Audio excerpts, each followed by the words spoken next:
hay un subtítulo que puede parecer medio irónico, de hecho es medio irónico, pero que, bueno, de hecho no deja de ser una cierta realidad, ¿no? Esto es así pues porque, bueno, esta charla que voy a hacer ahora, bueno, deriva, digo, no es la misma ni mucho menos, pero deriva de algunas charlas que yo había hecho en otras ocasiones para estudiantes de arquitectura y demás, ¿sí? Entonces, sin más dilación, vamos a ir empezando.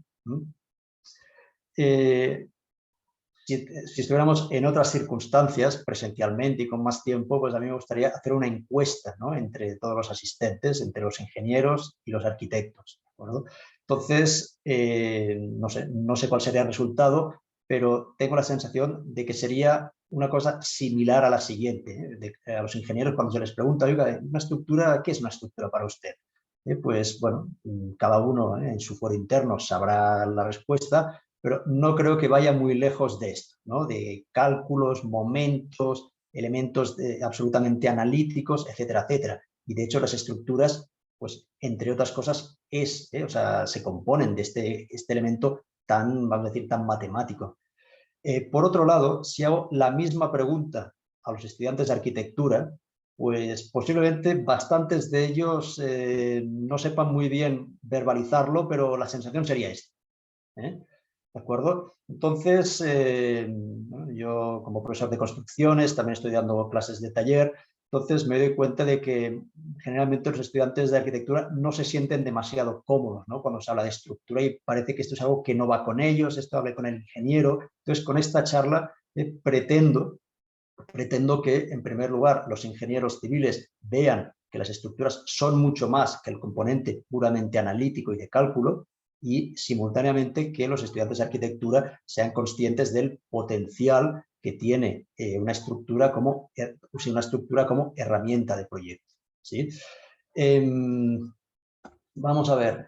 Y ahora sí hiciera otra encuesta. Bueno, ¿y la estructura qué es para ustedes? ¿Para qué sirve? ¿No? Pues esta definición es muy poco técnica, es un lenguaje muy simple, pero creo que sí, con esta todos nos sentimos más o menos, creo que al menos yo me siento bastante cómodo, ¿no?, con esta definición. Una estructura, y pues diciéndolo en un lenguaje todavía más llano, es ese sistema constructivo que evita que el edificio se caiga, dicho de manera, como digo, muy llana, ¿de acuerdo? Pero sin embargo, esto es una pregunta que yo hago, ¿no?, muchas veces a mis estudiantes, bueno, ¿qué más? La estructura, aparte de soportar el edificio, de evitar que se caiga, y no hace nada más. Y entonces, en ocasiones, pues sí, hay algún estudiante que sí que tiene alguna intuición, pero no es algo que sea demasiado inmediato, ¿de acuerdo? Entonces, también, de manera resumida, una estructura, aparte de de este componente, vamos a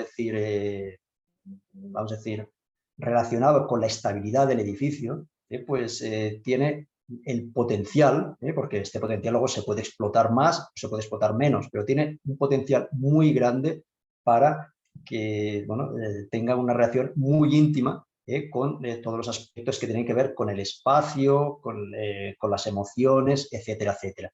¿De qué manera? Y ahora esto es un listado que no es exhaustivo. He puesto un listado así de manera más o menos genérica. Podríamos añadir alguno más, o muchos más, podríamos enunciarlos de otro modo. O sea, no pretendo que esto sea un decálogo ni los 10 mandamientos, ¿de acuerdo? Pero, bueno, en primer lugar, pues generando la forma arquitectónica, ¿de acuerdo? Muchas veces se hace una analogía mediante la cual la estructura eh, se identifica con el esqueleto, ¿no?, de un animal, de cualquier tipo de animal. Entonces, en ese sentido, pues nosotros sabemos que, pues, bueno, si una jirafa es como es porque su esqueleto pues, tiene pues, bastantes más vértebras de las que tenemos nosotros. Por eso tiene un cuello más largo, por poner un ejemplo muy banal. Podríamos poner infinidad de ejemplos, ¿de acuerdo? ¿Qué más?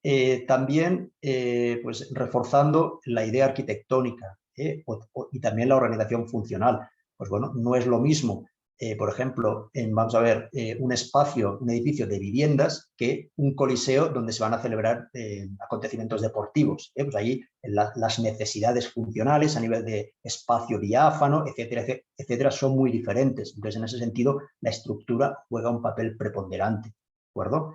También es capaz de, bueno, de potenciar o sugerir unas circulaciones determinadas, una serie de secuencias de movimiento, etcétera, etcétera. ¿De acuerdo?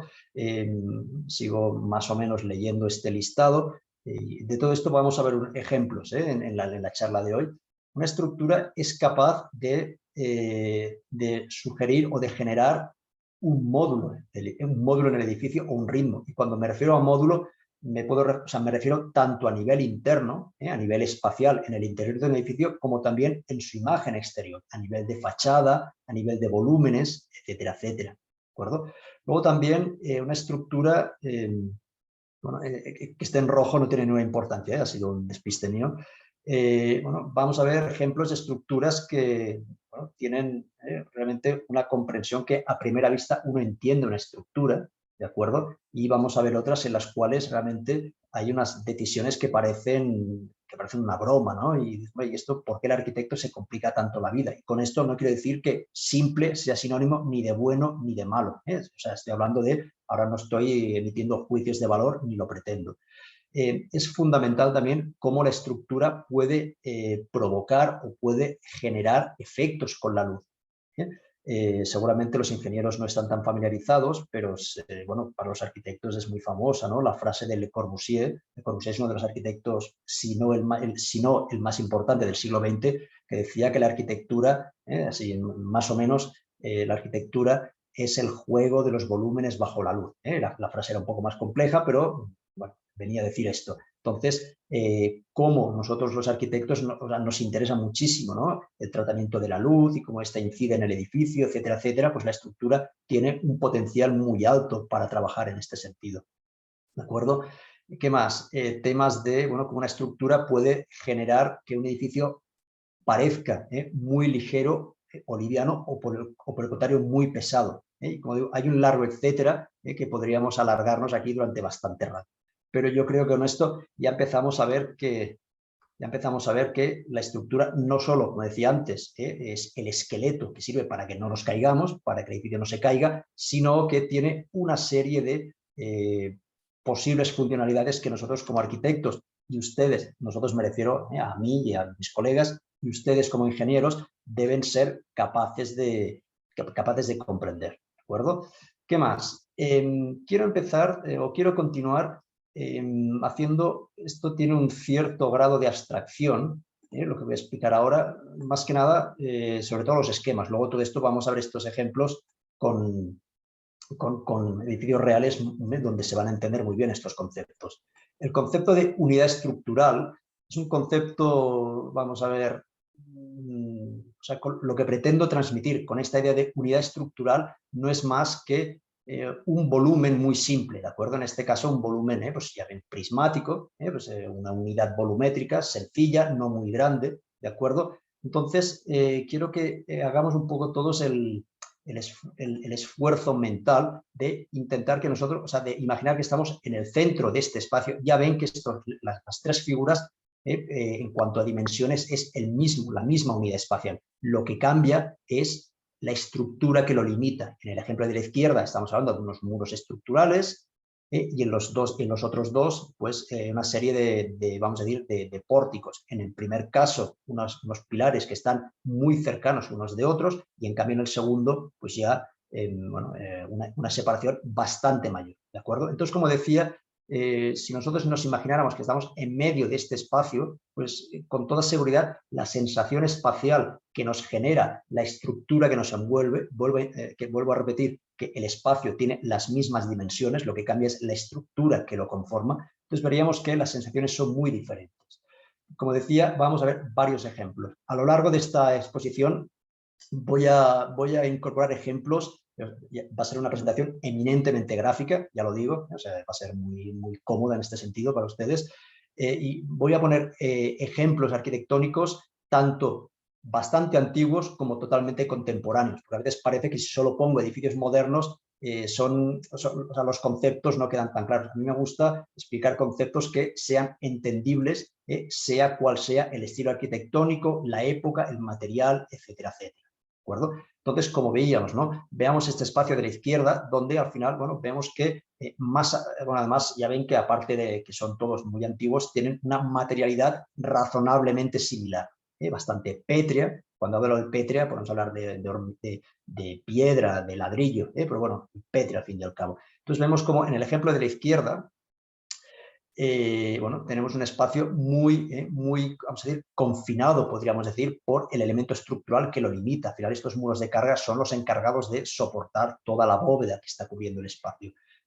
En el ejemplo del centro, vemos cómo al final hay un espacio que, o sea, claramente se distingue este espacio, la nave central, de las laterales, pero al final el hecho de tener estas columnas tan cercanas unas a otras, pues realmente, si bien hay una permeabilidad, por llamarlo de alguna manera, entre las naves laterales y la nave central, es cierto que es cierto que todavía se leen con bastante claridad, ¿no? Cada una de las naves. En cambio, en el ejemplo de la derecha, es cierto que si miramos hacia arriba, entonces hay una diferencia de alturas que hace que el espacio se vea muy claramente, pero si nosotros nos centramos en la parte, si no miráramos al techo, ya vemos que, bueno, en este sentido y en este otro, prácticamente las transiciones espaciales son mucho más inmediatas, ¿de acuerdo? Entonces saben que al final, bueno, aquí hay columnas, aquí también hay columnas, pero el hecho, como decía, de que estén a distancia, en un caso muy cercanas y en el otro no, ya vemos que generan pues, unas dinámicas espaciales, unas direccionalidades, etcétera, etcétera, que varían considerablemente. Ejemplos, este mismo concepto, pero aplicado a edificios mucho más contemporáneos, siglo XX todos ellos.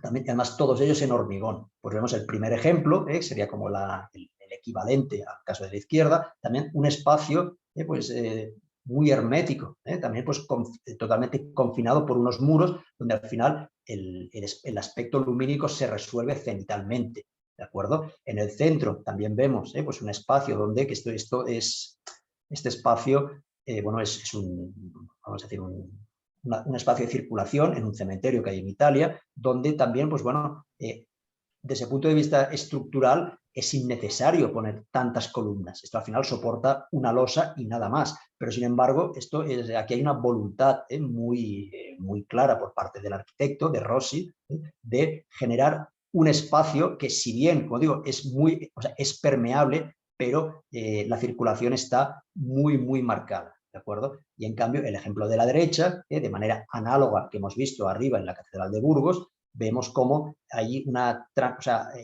se lee este espacio longitudinalmente, pero al final es muy difícil distinguir si la dirección predominante sería la que estoy marcando ahora, longitudinal, o bien las direcciones perpendiculares. ¿De acuerdo? Entonces, todo eso al final es debido a la estructura, porque ya ven que estoy poniendo ejemplos donde al final no hay cerramientos prácticamente.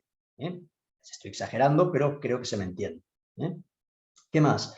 En ese sentido, siguiendo con la misma lógica de estas unidades estructurales, de estas pequeñas, vamos a decir, cápsulas volumétricas, por llamarle de alguna manera, pues podemos tener espacios que son, donde la estructura, perdón, pues genera situaciones de una cierta isotropía y en cambio de anisotropía.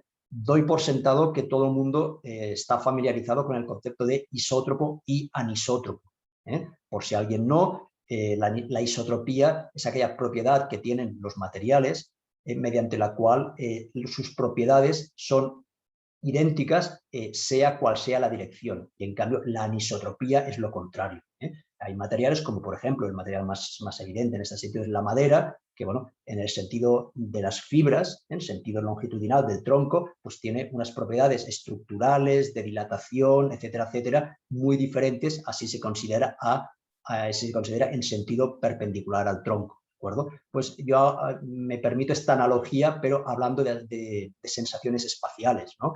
Vemos, y aquí pues me ciño al esquema que tengo marcado en rojo, donde también diferentes espacios, pues unos de la Edad Media, esto de la lonja es del siglo XIII o XIV, y los otros dos ejemplos son del siglo XX, donde vemos cómo, bueno, siguiendo lo que veíamos en la diapositiva anterior, la manera en la cual la estructura genera el espacio, pues la separación entre columnas, no solo el tema vertical, sino también cuando vemos vamos a decir, el elemento horizontal. Horizontal me refiero al techo, y aquí ya vemos que no es horizontal, pero bueno, el techo, para entender el elemento que nos cubre, vemos que también hay una cierta isotropía. Por aquí vemos una serie de arcos, que son los arcos de al final, pero estos arcos también se generan en el sentido, a ver, espera, que yo tengo aquí, en el sentido, vamos a decir, entrando en profundidad hacia el fondo de la imagen, también se generan, o sea, este tipo de arcos, con lo cual estos espacios, o sea, esta retícula de columnas, por decirlo de alguna manera, pues también genera unas unidades espaciales muy o sea, idénticas y con las mismas proporciones en uno y en otro sentido. Bueno, vemos aquí pues, ejemplos similares, pues cada proyecto con sus particularidades. El tema de isotropía, vuelvo a decir, no significa que sea monótono, que sea aburrido, todo lo contrario. Aquí vemos pues como esta retícula de columnas, pues bueno, con toda la solución constructiva que propuso Frank Lloyd Wright, pues consigue un espacio interesantísimo, ¿no? Y aquí pues esta especie de sala hipóstila, que parece una versión moderna del Antiguo Egipto, pues también tiene un espacio en el cual no se identifica una dirección que espacialmente predomine sobre la otra. Si pasamos al siguiente esquema, vemos que la situación cambia, ¿no? Entonces, el ejemplo de la izquierda es muy claro, las catedrales góticas, por poner un ejemplo en el que no haya lugar a dudas, ¿no? Entonces, vemos que bueno, la separación que hay entre esta columna y esta otra, al ser mucho mayor que la que tenemos en el sentido longitudinal de la nave, y a esto sumado la altura de la nave central, pues nos da una imagen, o sea, da una sensación espacial en la que de manera muy inequívoca el espacio se lee de esta manera, ¿de acuerdo? Entonces esto, bueno, se ve en la imagen, en la planta se intuye. Muchas veces, como he dicho antes, en una catedral gótica es un ejemplo muy claro, ¿no? Y más en el gótico francés, como es esta imagen. He tomado otro edificio religioso, ya de inicios del siglo XX, ¿de acuerdo? En el cual, si nosotros viéramos únicamente la planta, vemos que pues, la retícula de columnas están, no lo he medido al milímetro, pero la distancia en este sentido y en este otro, la separación es prácticamente idéntica, con lo cual uno podría pensar que este espacio es bastante más, o sea, tiene una cierta isotropía. De hecho, este espacio, viendo la imagen, se ve con una cierta isotropía con respecto al primer ejemplo. Pero, sin embargo, si nos fijamos en la parte superior, el hecho de que la nave central tenga, pues viéndola en corte, tenga esta bóveda continua, en el sentido longitudinal, ¿de acuerdo? Pues, bueno, hace que espacialmente, insisto, de una manera más sutil que en el ejemplo de la Catedral de Amiens, pero sí que se intuye que hay una cierta anisotropía, porque al final esta dirección pues, tiene una cierta preponderancia con respecto a las otras dos. Obviamente hay que decir que en los edificios religiosos, los templos católicos, por lo general, siempre todo el espacio se orienta hacia el altar, donde el sacerdote o el ministro de la iglesia celebra pues la misa o la ceremonia que esté celebrando. ¿De acuerdo? ¿Qué más? Luego entraríamos en una especie de estadio intermedio. Hemos hablado de espacios que tienen una sensación de isotropía, otros en los cuales son eminentemente anisótropos, como los que hemos visto en la imagen anterior, pero también puede darse el caso en el cual haya, vamos a decir, una anisotropía parcial o no sé si sería más adecuado hablar de una especie de asimetría, ¿de acuerdo? Vemos, por ejemplo, en la imagen de arriba, un edificio que puede parecer muy antiguo, pero esto es de los años 80, hace unos 30 años más o menos, un edificio muy interesante, en el cual es cierto que tenemos un espacio, este espacio de aquí, que en planta sería este de aquí, claramente se distingue un espacio muy predominante con respecto al resto del edificio. Pero que para entendernos, volviendo al esquema, sería este espacio aquí. Pero sin embargo, Sin embargo, en las otras dos fotos de la derecha ya se intuye que el espacio también fluye de esta manera. Visto en planta, también pues aquí hay una serie de espacios que tienen una direccionalidad muy clara, pero sin embargo, y más aún cuando están limitados por estos muros que, bueno, que son los que soportan el espacio. Sin embargo, pues el hecho de que bueno, estos muros estén a muy poca distancia unos de otros y además esta gran abertura pues tenga unas dimensiones considerables, pues bueno, provoca esta sensación en la cual esta es la dirección predominante y luego estas otras, pues bueno, una vez uno entra aquí dentro, en cada uno de estos espacios, sí que tendrá una sensación espacial muy clara, pero que siempre queda supeditada, y ahora hablo en la globalidad del edificio, bueno, a este espacio que sea el que además comunica espacialmente y visualmente todo el edificio.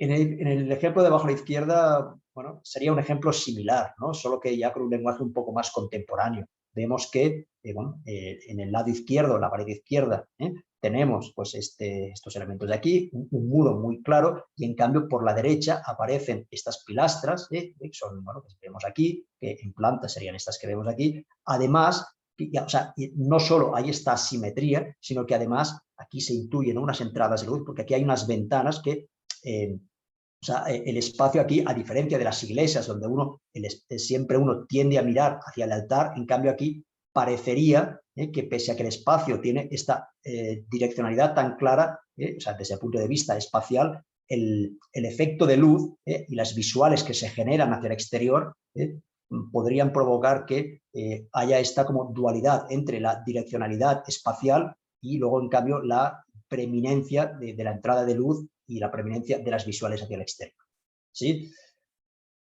Hemos visto isótropo, anisótropo, una especie de cierta experiencia mixta, y terminemos por un espacio claramente, este sería el que, de los cuatro esquemas, el que es claramente anisótropo, ¿no? Porque al final, bueno, hemos visto en las catedrales góticas que, bueno, había una nave central muy clara, pero al final el hecho de que las naves centrales y la lateral estuvieran separadas por columnas, pues siempre genera esta cierta permeabilidad, como yo le he llamado. Sin embargo, cuando tenemos estructuras de estas características, pues claro, ya es muy difícil encontrar la permeabilidad transversal, ¿de acuerdo?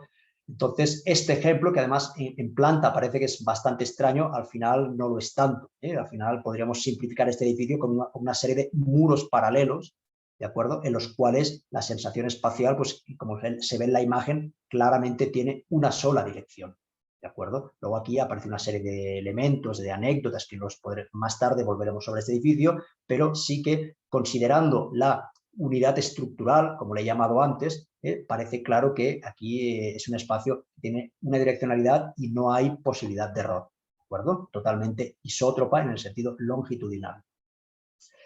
Esta imagen me gusta bastante porque también permite darnos cuenta de que estructuralmente, a veces nosotros, bueno, tenemos una estructura, la que sea, que bueno, aquí vemos que estos son unos pórticos, bueno, bastante largos, y luego tenemos unas losas unidireccionales, ¿de acuerdo? Que se apoyan en las vigas o en las jácenas que conforman el pórtico.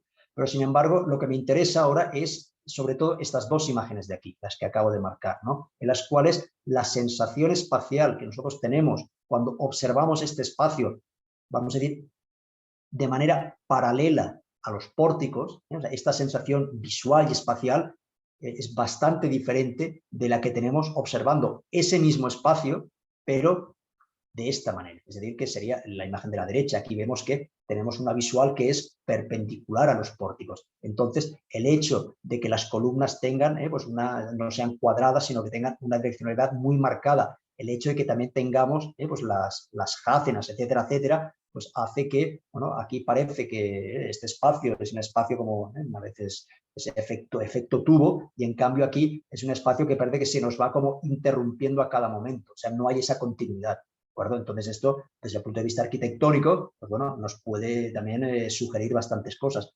Obviamente, si además ahora mismo esto es un espacio diáfano, si nosotros tuviéramos que considerar, bueno, ahora aquí vamos a poner cerramientos, pues este tipo de estructura a priori parecería que los cerramientos, digo parecería, no quiero hablar con todas las reservas, pues que los cerramientos deberían seguir un poco la dirección de los pórticos y no colocarlos de manera perpendicular. ¿De acuerdo? Listo. Este concepto de aquí, a ver, a priori, bueno, para los ingenieros puede parecer medio de risa, ¿no? Bueno, a ver, lo que es una retícula estructural, todos sabemos lo que es, ¿no? Pero sin embargo, a mí me gusta introducir este tema porque, como decía antes, cuando al inicio decía, bueno, para los arquitectos, ¿qué es una estructura, no? Entonces siempre tienen cierto recelo y yo siempre a los estudiantes les comento, ustedes, porque a veces es muy común que los estudiantes vengan ya con el proyecto de taller muy avanzado y me digan, oye, la estructura, ¿cómo la pongo? No, entonces, digo, esto no funciona así. Como decía antes, la estructura tiene el potencial de generar forma arquitectónica, volumen, organización funcional, etcétera, etcétera. Con lo cual, siempre es conveniente iniciar un proyecto con una malla o retícula estructural básica, que luego ya la modificaremos, ya la estiraremos, ya la cambiaremos, pero empezar con algo. Siempre es bueno tener algo para poder criticar, para poder modificar cuando uno lo que hace es se olvida este problema y decir, bueno, ya lo arreglaré al final o ya llamaré al ingeniero que me solucione el problema. Luego realmente aparecen unas inconsistencias arquitectónicas bastante evidentes, ¿no? Y entonces unas incoherencias también que no son muy recomendables. Entonces, en ese sentido, siempre yo recomiendo, esto es bastante pedagógico, ¿no? O sea, que luego la realidad pues, no siempre es tan simple, pero partir de una malla más o menos ordenada, que luego esta malla, como vemos aquí, pues bueno, ya podremos modificarla. Cuando se parte de una malla regular, no quiere decir que yo no pueda hacer edificios que tengan irregularidades volumétricas, irregularidades en planta, en corte, en fachada. O sea, esto no tiene nada que ver. Pero, como digo, a partir de una malla tipo, luego nosotros, mediante diferentes mecanismos, aquí están descritos, pues es relativamente sencillo poder generar diferentes experiencias arquitectónicas. Entonces, sin ir más lejos, ¿no? Hablábamos del primer ejemplo que era la adición o sustracción, ¿de acuerdo? En el cual, a partir de una malla tipo, y vemos un ejemplo muy claro, muy famoso en la historia de la arquitectura, vemos como simplemente sería un poco este esquema, ¿no? Aplicado aquí, pues eliminando las columnas que yo ahora las estoy marcando en rojo, son las que ya no están. Pero bueno, a partir de una malla muy clara, eliminando estas columnas, pues bueno, se genera una sensación espacial muy interesante. Y aquí no es que haya habido que hacer cosas extrañas, simplemente yo tenía una malla muy clara, se le implanta y luego pues eliminando ciertas partes, pues el edificio se entiende claramente. Este edificio que ya hemos visto antes es algo parecido. Al final, vuelvo a decir, y recordando que la unidad espacial, la unidad estructural, perdón, que yo comentaba antes, no únicamente puede ser con columnas, como hemos visto al principio de todo, puede establecerse mediante muros de carga, como sería este caso. Entonces, al final, vuelvo a decir, pues yo puedo simplificar todo esto y a partir de aquí vemos que, bueno, por entendernos, esto sería una unidad estructural, esto sería otra, etcétera, etcétera, pero luego, por ejemplo, siguiendo con este esquema, yo por ejemplo, elimino, pues si yo este elemento aquí estoy marcando con un círculo, o este otro, ¿no? Que son los que vemos en la imagen, se ven aquí. Yo simplemente pues dejo de construir esta parte, uno de los módulos estructurales lo dejo de construir, pues bueno, ya ven que siguiendo un esquema, o sea, una lógica estructural muy clara, pues simplemente genero una complejidad espacial que, pero si uno la mira con un poquito de paciencia, la complejidad no es tal, simplemente es una malla estructural que es un poquito más compleja. ¿De acuerdo? ¿O qué más? O esta imagen de aquí, simplemente pues yo eliminando los módulos que vendrían por aquí, es decir, eliminándolos como vemos en este dibujo mucho más abstracto, vemos que se genera un ámbito, una plaza, una especie de atrio de entrada, ¿de acuerdo? Y esto que a priori parece muy orgánico y muy irregular, no lo es tanto, es simplemente eliminar ciertas partes de la malla estructural, ¿de acuerdo?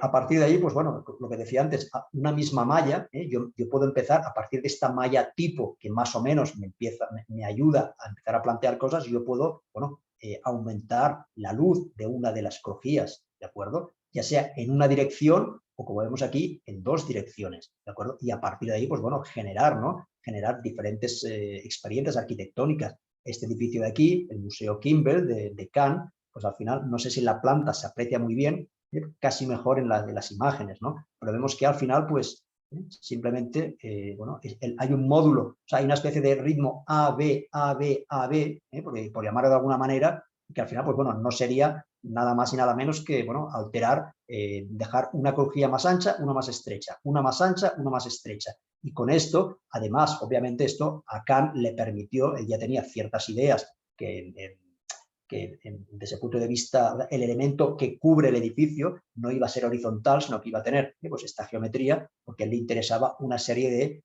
o sea, generar una serie de sensaciones espaciales. Pero al final, a priori puede parecer que esto es muy irregular, pero ya vemos que, y aquí es donde se ve, ¿no? Y vemos un eje, otro eje, otro eje, otro eje, ¿de acuerdo? Que es esto de aquí, es prácticamente lo que estoy representando en esta imagen, ¿de acuerdo? O bien, el mismo concepto pero aplicado a edificios como este otro museo de Rafael Moneo, en el cual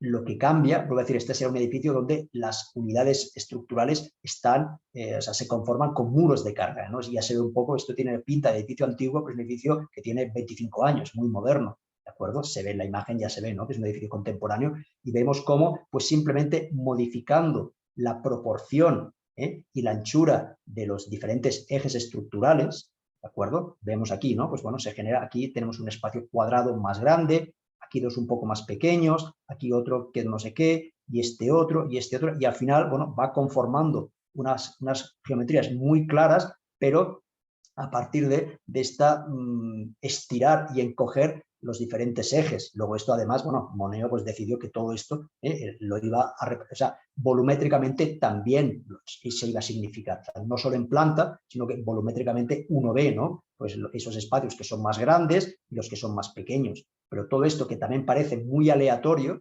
es cierto que tiene un cierto grado de aleatoriedad, pero no es más que partir de una malla más o menos simple y luego irla modificando pues, en base a las intenciones proyectuales.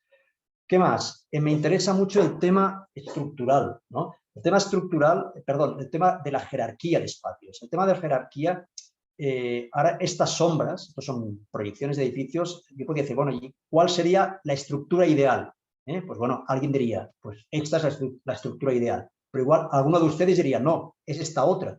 Entonces ya ven que al final, dependiendo, pongamos el ejemplo de la derecha, por ejemplo, pues en el primer dibujo aquí podría parecer que esto es un aulario con diferentes aulas y luego unos cuerpos auxiliares. En cambio, en la misma sombra, el mismo perímetro, con una estructura de estas características, pues parece que esto es como una suma de espacios que tienen una característica un poco más similar. O sea, como ven, la estructura nos ayuda también a jerarquizar qué espacio, qué volumen, etcétera, etcétera, es el que debe predominar arquitectónicamente.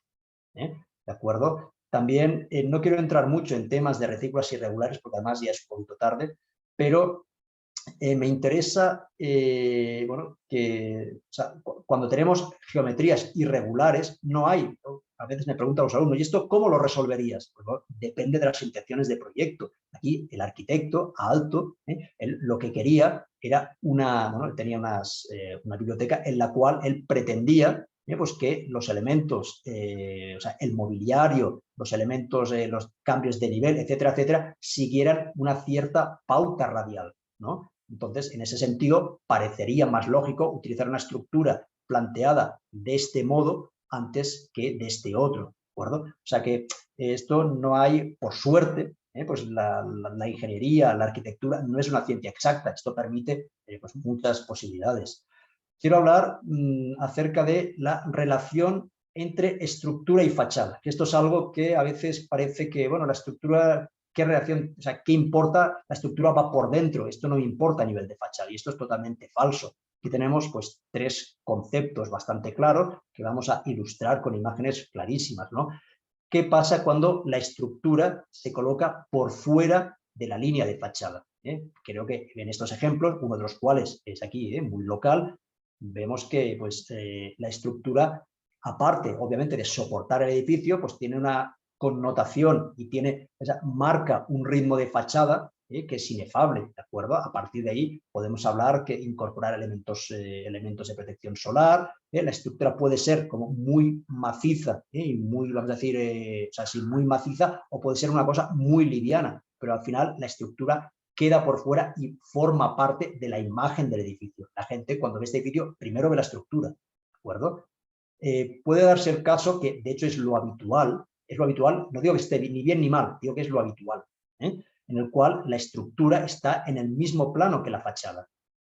A partir de ahí nosotros decidiremos si queremos que la estructura no se vea, como en esta imagen. Yo aquí he marcado en planta y en la fachada también, en la foto he marcado los ejes estructurales, pero realmente nadie puede distinguir que aquí hay una columna. O sea, nadie es capaz de ver. En cambio, en las fotos de arriba vemos que efectivamente la estructura o sea, está en el mismo plano de fachada, ya puede ser en una fachada de estos rascacielos en Estados Unidos, o bien un edificio un poco más convencional. Pero vemos que aquí sí que en el diseño de fachada claramente queda marcada la estructura. La tercera opción es la de la tercera opción sería aquella en la cual la estructura queda por el interior del edificio, y esto lo que nos permite es tener una grandísima libertad en la composición de fachada. Aquí ya no tenemos que ver si la columna está por dentro, no puedo hacer ventanas grandes, pequeñas, porque como se ve, ¿no?, en este esquema es muy claro, yo tengo total libertad para hacer una fachada totalmente vidriada, totalmente cerrada, sin que en ello influya la estructura. Vamos a ver, no queda mucho tiempo. Vamos a ver, me interesa, pues si no, no voy a poder terminar. Voy a pasar estas imágenes, las voy a pasar y voy a ir directamente a esto de aquí. La relación de la estructura con ciertos aspectos que, como decía, van más allá, ¿no? Hasta ahora hemos hablado de manera de retícula estructural, etcétera, etcétera. Ahora quiero hablar de conceptos mucho más claros, ¿no? Hemos hablado de la luz, de ligereza, etcétera, etcétera.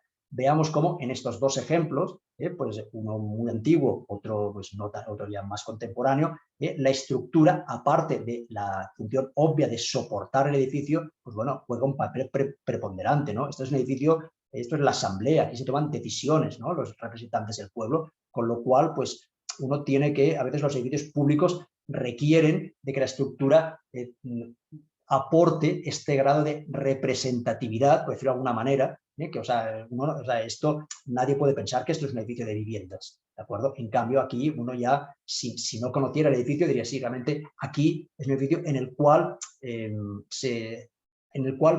pasan cosas importantes, por decirlo de manera muy llana, ¿de acuerdo? Aprovecho este mismo edificio para hablar de aspectos como es la relación de la estructura con la luz, ¿de acuerdo? Es el mismo edificio, de la Asamblea, de Le Corbusier. Entonces, veamos esta imagen de aquí.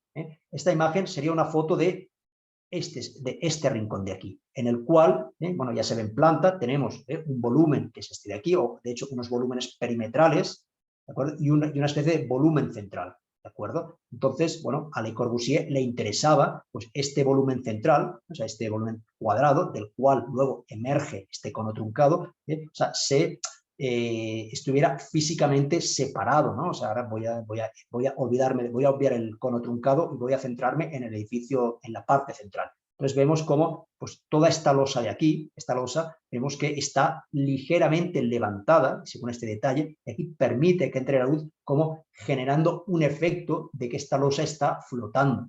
¿De acuerdo? Entonces, todo esto, como decía antes, la luz juega un papel muy importante en la definición arquitectónica de los espacios.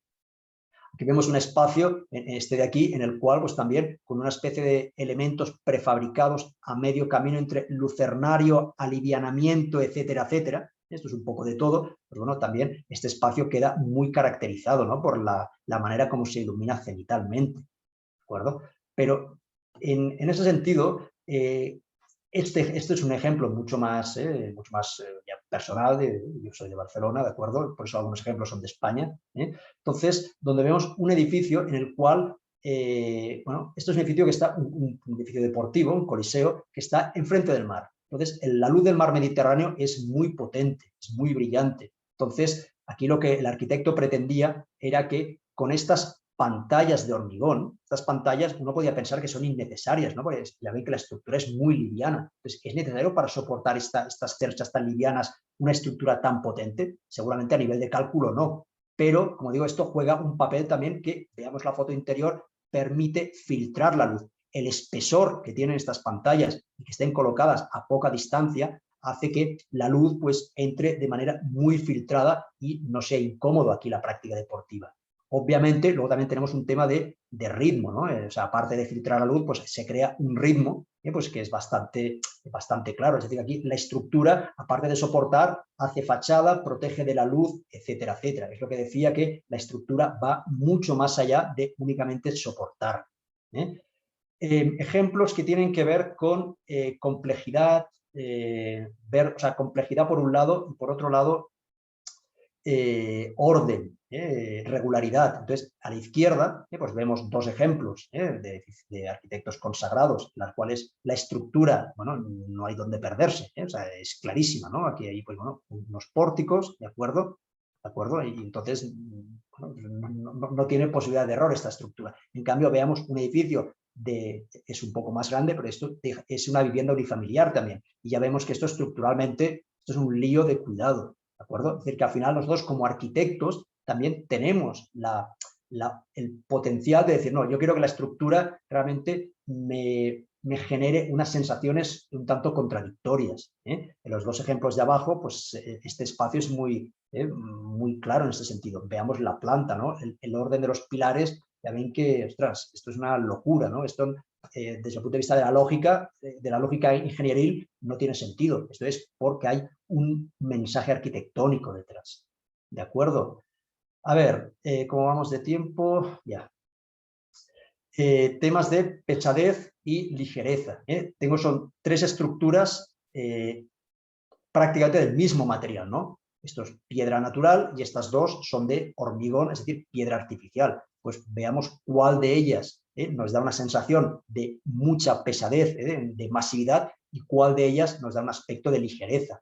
Obviamente, esto es obvio, ¿no? Que es muy ligero, pero esta otra, por ejemplo, vemos que es una caja de hormigón, que es muy pesada, pero el hecho de que las esquinas, de que los pilares no estén en la esquina, sino que estén desplazados y libere la esquina, hace pues que la sensación sea de una caja muy pesada que está flotando. Entonces esto se consigue únicamente con la estructura. Aquí no hay fachada, no hay materiales, es la caja de hormigón en sí mismo. ¿De acuerdo? Quiero terminar con un par de ejemplos. Digo un par, tengo 3 o 4, pero voy a simplificarlo, ¿no? Es importante que tanto los ingenieros como los arquitectos, en especial los arquitectos, sean capaces de entender cómo funciona una estructura. ¿A qué me refiero? Por ejemplo, yo no pretendo que los arquitectos sean capaces de entender cómo se hace un puente, cómo se calcula, pero sí deben ser capaces de entender que pues, una estructura con este cable tensado, con esta catenaria, al final el efecto que produce, o sea, más allá de que es obvio que siempre hay unas cargas gravitatorias, todo el mundo que pretenda pues diseñar un poco en condiciones debe ser consciente de que este tipo de estructura, como se ve en esta imagen, genera, como digo, aparte de la carga gravitatoria, unos empujes hacia adentro, o sea que la tendencia a que el apoyo se doble. Por esa razón es fundamental aquí otro tensor que también trabajará a tracción para pues un poco equilibrar esta tendencia, o sea, este esfuerzo horizontal, ¿de acuerdo? De esta manera, este apoyo queda compensado y no se dobla hacia adentro. Entonces, todo esto, digo, ¿y esto para qué le sirve a un arquitecto? Pues bueno, no sé para qué le sirve, o sí que lo sé. En este edificio, Álvaro Siza lo que hizo fue sustituir este tensor por una especie de pantallas de hormigón gigantescas, son estas de aquí, que son las que vemos pues en cualquiera de estas imágenes, de manera que, o sea, este arquitecto, que es un arquitecto fantástico, él no sabe, dudo que sepa calcular, pero lo que sí que sabe, lo que sí que entiende es cómo funciona una estructura, la lógica de la estructura. Luego el ingeniero, el experto, ya le ayudará. ¿Me explico? Podríamos decir lo mismo con los muros, ¿no? Yo tengo por ejemplo, todo el mundo, más allá de saber o no saber calcular, debe tener claro que un muro, un lienzo de muro, es estable únicamente en su propio plano, pero el plano perpendicular, el muro, o sea, si se aplica una fuerza perpendicular a su plano, el muro se cae.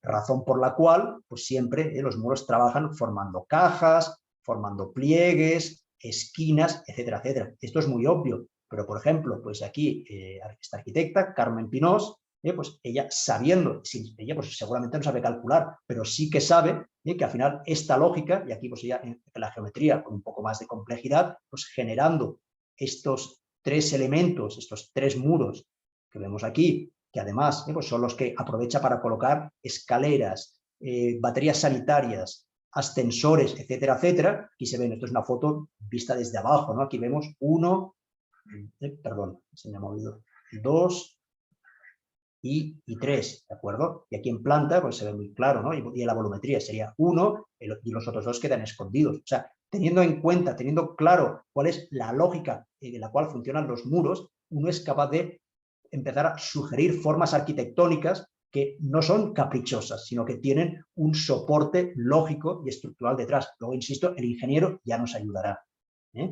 A ver, como ya es muy tarde, este es el último ejemplo que tenía, no lo voy a explicar. Si alguien tiene interés, porque es fantástico este vídeo, podemos hacer una parte en otro momento, pero en honor al tiempo y respetar los plazos, voy a dejar el tema aquí.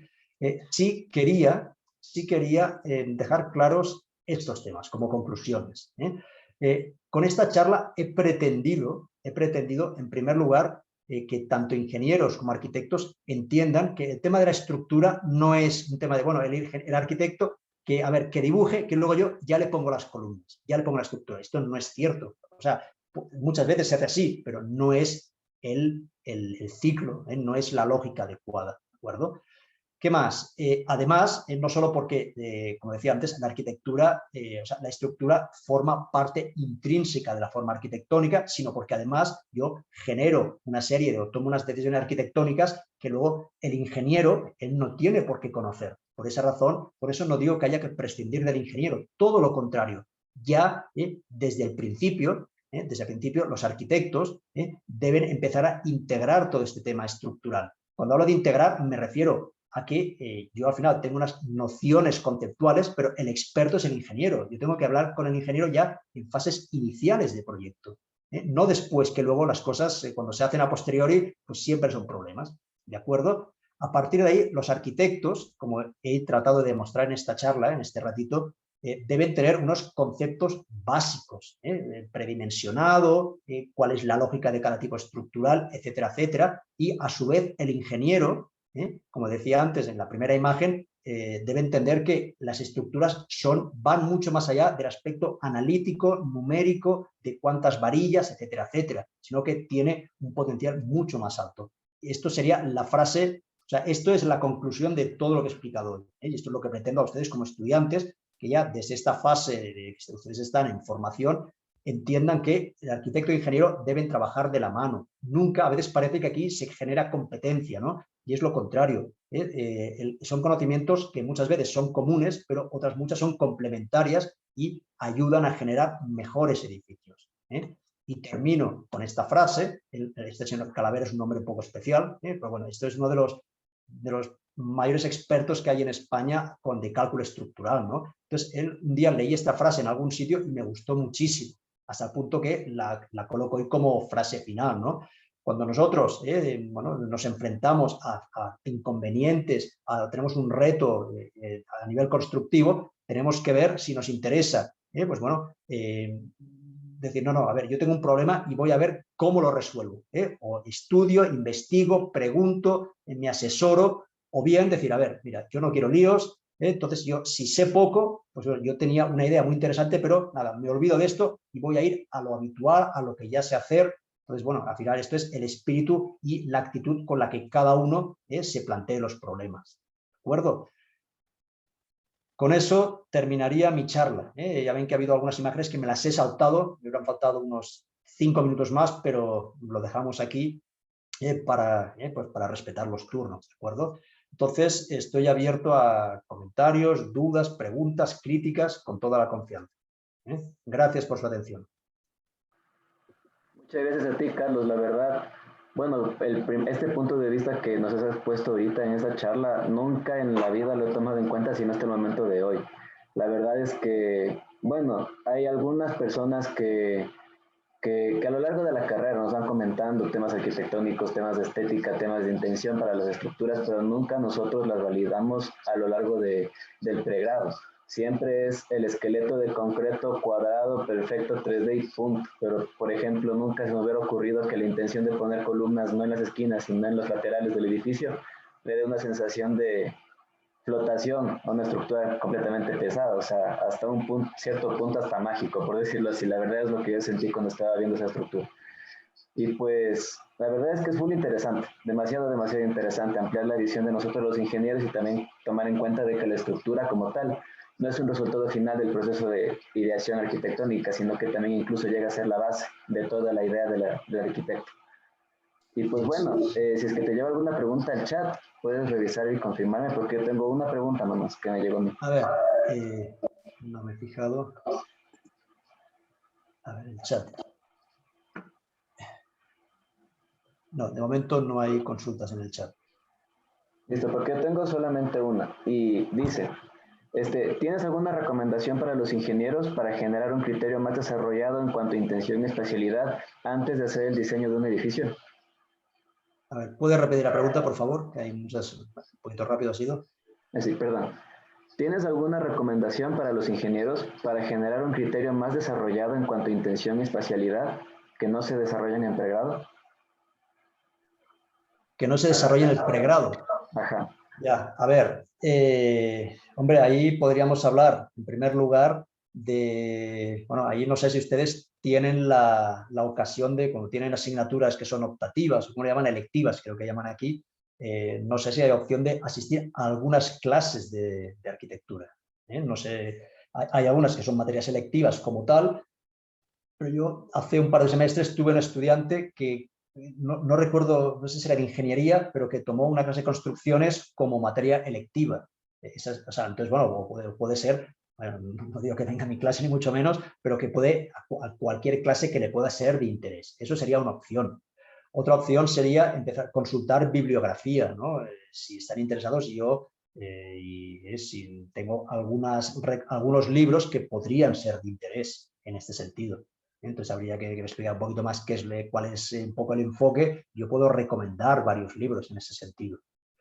Otra opción, bueno, a partir de ahí ya sería ya con la carrera terminada. Bueno, a ver, luego obviamente hablar con arquitectos, hablar con colegas arquitectos. Al final, como decía antes, no estoy seguro de si hay una relación más allá de saludarse y coincidir en el deporte, no sé qué, y tomarse unas cervezas, que está muy bien, pero empezar a hablar un poquito más en serio, ¿no?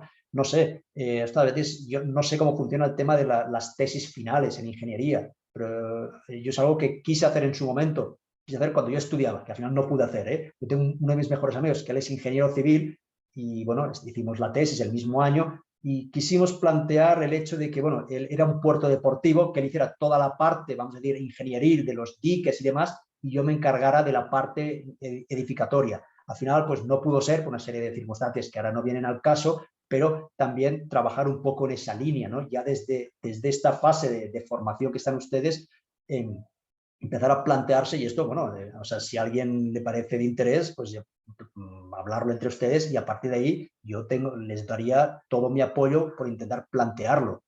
Obviamente desde el lado de arquitectura habría que buscar a alguien en ingeniería que también hiciera de par, pero que sería otra alternativa.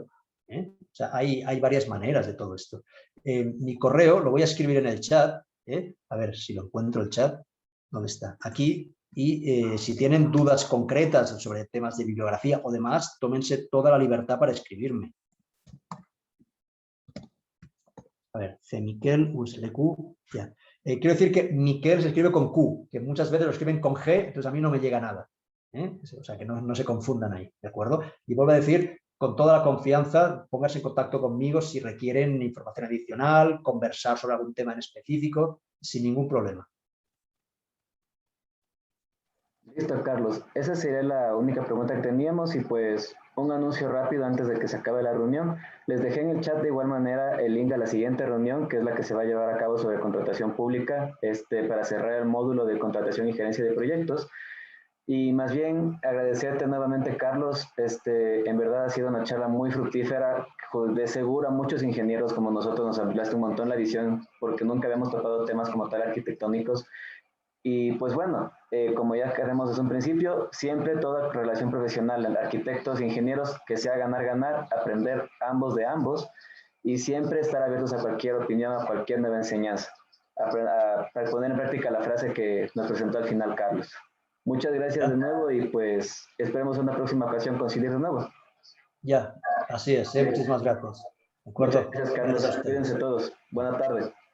Buenas tardes.